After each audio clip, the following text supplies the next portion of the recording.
Today on Rappler.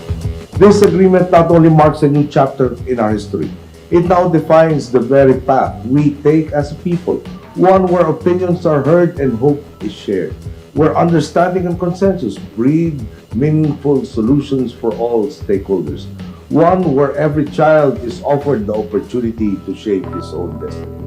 After decades of conflict, the government and the Moro Islamic Liberation Front sign a framework agreement for peace.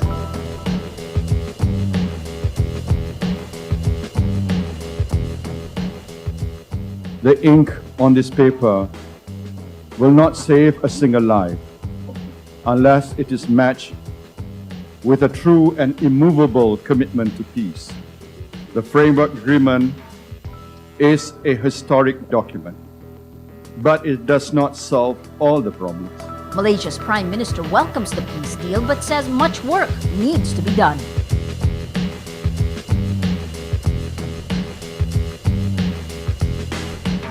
And Senator Recto resigns as chairman of the Senate Ways and Means Committee after charges he watered down the bill for tobacco companies.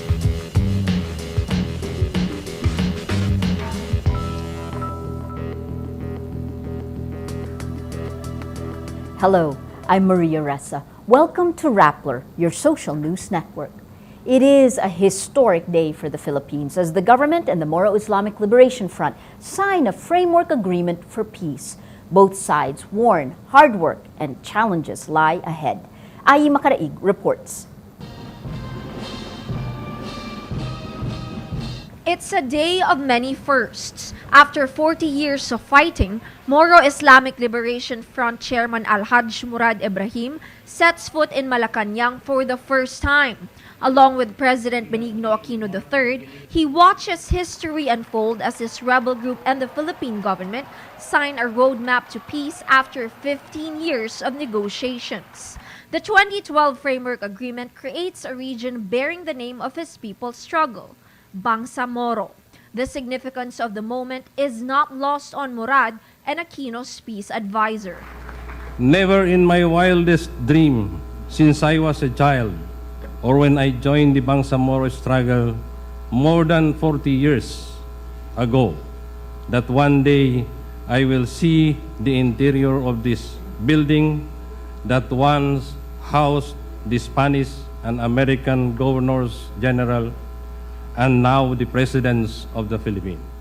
Today, after almost 16 years of hard negotiations, interspersed with armed confrontations on the ground, we have inked the most important document in the chapter of our history.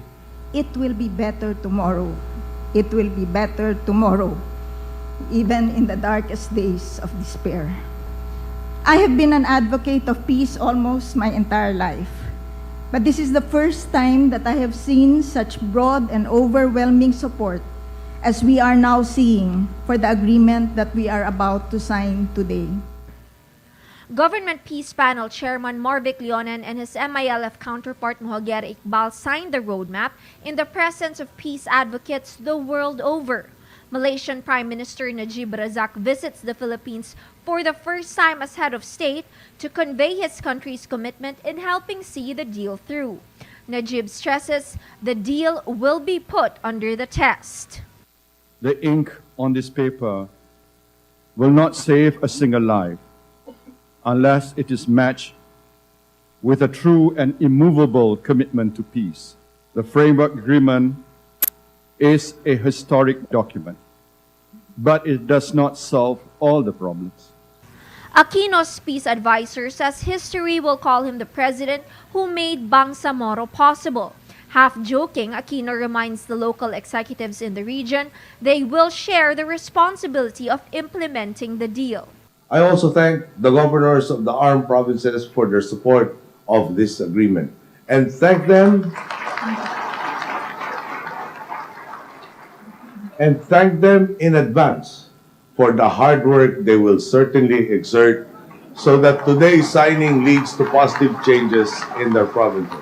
The long work of threshing out details on power sharing, wealth sharing, and the decommissioning of the MILF is just starting. A transition commission, legislation, ratification, and elections will also have to be carried out by 2016. But for now, the parties celebrate this hard-earned milestone. The devil is in the details. President Aquino, his government, and the MILF know all too well that this deal is just an initial victory. But they say decades of conflict have taught them that fighting the evils of war is a worthy battle. Ai Makraig, Rappler. The Sandigan Bayan rules in favor of former President Gloria Arroyo's petition and defers her arraignment to October 29. Prosecutors say the government is granting her request so it would not be seen as vindictive. Arroyo's defense lawyer, Anacleto Diaz, is asking for more time to prepare for the Supreme Court. Naman ako sana ng time to move the arraignment para naman makadulog kami sa Korte Suprema. Hopefully makakuha kami ng restraining order at ma-enjoy yung further proceedings whilst the Supreme Court is determining whether or not probable cause truly exists. On October 4, the court issued an arrest warrant for a plunder suit on the alleged misuse of charity funds. Arroyo requests she stay in the hospital while prosecutors want her moved to a regular detention center. On Friday, Arroyo is rushed to the intensive care unit of the Veterans Memorial Medical Center. VMMC doctors say Arroyo is suffering from ischemia, a heart-related problem. Senator Ralph Recto resigns Monday as chairman of the Senate Ways and Means Committee over criticism of his report on the sin tax bill. Recto says he's also withdrawing the report that slashes the proposed revenue to 15 to 20 billion pesos. The amount is much less than the government's 60 billion peso target and the House of Representatives approved version of 30 billion pesos. Civil society groups pushing for higher taxes on tobacco and alcohol call for Recto's resignation from the committee. Senator Miriam Santiago calls Recto's version of the bill and, quote, abject surrender to the very rich and very powerful tobacco and alcohol lobby. In a privileged speech, Recto says, because I'm now seen as an obstruction and viewed with suspicion, then I have to take myself out of the equation. Austrian skydiver Felix Baumgartner becomes the first man to break the sound barrier in a record-shattering free-fall jump from the edge of space. The 43-year-old leaps from a capsule more than 39 kilometers above the Earth, reaching a speed 1.24 times the speed of sound. He was in free fall for 4 minutes and 20 seconds before opening his parachute and floating down to the desert in the U.S. state of New Mexico. The Red Bull Stratus mission is Baumgartner's second attempt after an initial bid Tuesday was aborted because of winds. A helmet problem nearly forced him to abort at the last minute. Baumgartner says, when you're standing there on top of the world, you become so humble. The only thing is you want to come back alive. Malala Yousafzai, the 14-year-old Pakistani activist shot in the head by the Taliban, is flown to Britain for treatment. The Pakistani government says Malala needs, quote, prolonged care to recover from the physical and psychological effects of trauma. Malala has been in intensive care after the Taliban attacked her last Tuesday for campaigning for women's rights to education. International leaders denounced the attack as barbaric and cowardly. Pakistan is offering more than $100,000 for the capture of Malala's attackers. Well, let's now look at Rappler's Wrap for today, a list of the 10 most important events around the world you shouldn't miss. At number 6, Cambodia's former king Norodom Sihanouk dies from a heart attack in Beijing Monday. He was 89. A revered figure in Cambodia, Sihanouk abdicated in 2004 due to ill health. He was one of Asia's longest-serving monarchs. Sihanouk became king in 1941 and led Cambodia's independence from France in 1953. In the 1970s, he struck a deal with the Khmer Rouge, whom he later condemned for the killing of millions of Cambodians. When the Vietnamese pulled out in 1991, Sihanouk returned as king. At number 7, Ali Zaidan, a longtime opponent of dictator Muammar Gaddafi, is elected prime minister Sunday. A former career diplomat, Zaidan defected in 1980 while serving at the Libyan embassy in India and spent the next 3 decades in exile. He also became a human rights advocate based in Geneva. Backed by the largest political bloc in the 200-seat assembly, the Liberal National Forces Alliance, Zaidan won 93 of the votes cast. And at number 8, no more homework. This is part of French President Francois Hollande's education reforms that include returning the school week to 4.5 days. In a recent speech at Paris Sorbonne University, the French president says, quote, And education is, by definition, a societal program. Work should be done at school rather than at home. Students who do homework are not on a level playing field because, according to Hollande, some are able to get help from their parents while others can't. Hollande pledges to employ 60,000 teachers during his term after his predecessor Nicolas Sarkozy cut tens of thousands of jobs.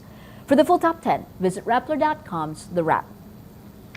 Filipino boxer Nonito Donaire Jr. proves why he is the 5th pound-per-pound boxer in the world after dominating Toshiaki Speed King Nishioka.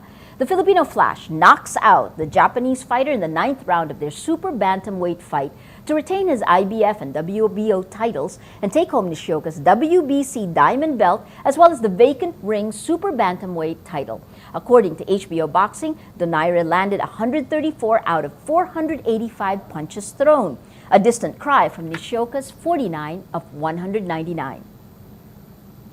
10 days, 10 years, from Bin Laden to Facebook. That's the title of my latest book, which uses social network theory to track the spread of terrorism. Ai Makaraig returns with this report. It's a reunion, but not the typical kind. ABS-CBN reporter Cesc Drilon and cameramen Jimmy Encarnacion and Angelo Valderrama get together again. They gather for the launch of a book about their ordeal in the hands of the Abu Sayyaf in Sulu 4 years ago. At the book launch Friday, Ressa and Drilon remember their 10 days of hell. I called Maria from atop a mountain in Sulu, a hard and heavy lump in the pit of my belly. My voice trying to be calm, disguising the panic and regret rushing through my bloodstream, and told her, Maria, we've been kidnapped. It's a very emotional topic, this one. Hold on, let me get water.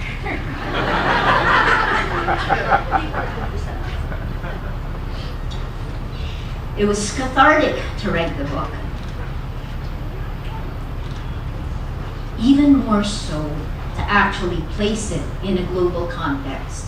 Bin Laden to Facebook situates the kidnapping against the 10 years between 9/11 and Osama bin Laden's death. CNN's former Jakarta bureau chief traces the spread of terrorism worldwide and on the World Wide Web.